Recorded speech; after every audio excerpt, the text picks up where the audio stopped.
Exposure.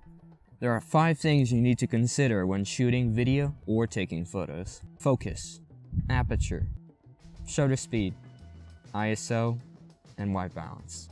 Let's talk about focus first. When you move the focus ring on a lens, you're moving something that's called a focal plane. A focal plane is basically a plane that is parallel to the sensor, and when you move that focus ring, you're moving that plane forwards and backwards. Anything within this focal plane will be in focus, but anything outside will fall out of focus. The focal plane also has a length to it. This little region here is called a depth of field, and we'll talk a little more about this in a moment. There are 3 key things that control the exposure of an image: aperture, shutter speed, and ISO. Aperture is represented in f-stops. The lower the number, the brighter the image. The higher the number, the darker the image. Aperture also affects the depth of field. The lower the number, the smaller the depth of field. The higher the number, the larger the depth of field is.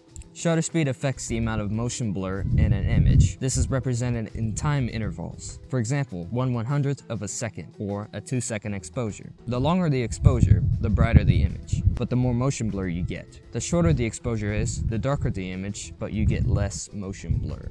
ISO refers to the sensitivity of the sensor. Increasing the ISO boosts the brightness of your image. It doesn't let any more light hit the sensor. You can think of it as a simple brightness slider in Photoshop. Increasing the ISO will yield a brighter image, but more noise is introduced. A lower ISO will yield a darker image and less noise. Lastly, white balance, which just refers to the white point of an image. This is represented in Kelvin. 5600 Kelvin, which is blue, and 3000 Kelvin, which is warm. So to recap, aperture controls how wide the depth of field is. Represented in f-stops, the lower numbers yield a brighter image, but a shorter depth of field. Shutter speed controls motion blur. This is represented in time intervals. Lower numbers yield a brighter image, but more motion blur. ISO controls the brightness of the image in camera. Represented in simple numbers, and higher numbers create a brighter image, but more noise. Lower numbers yield a darker image.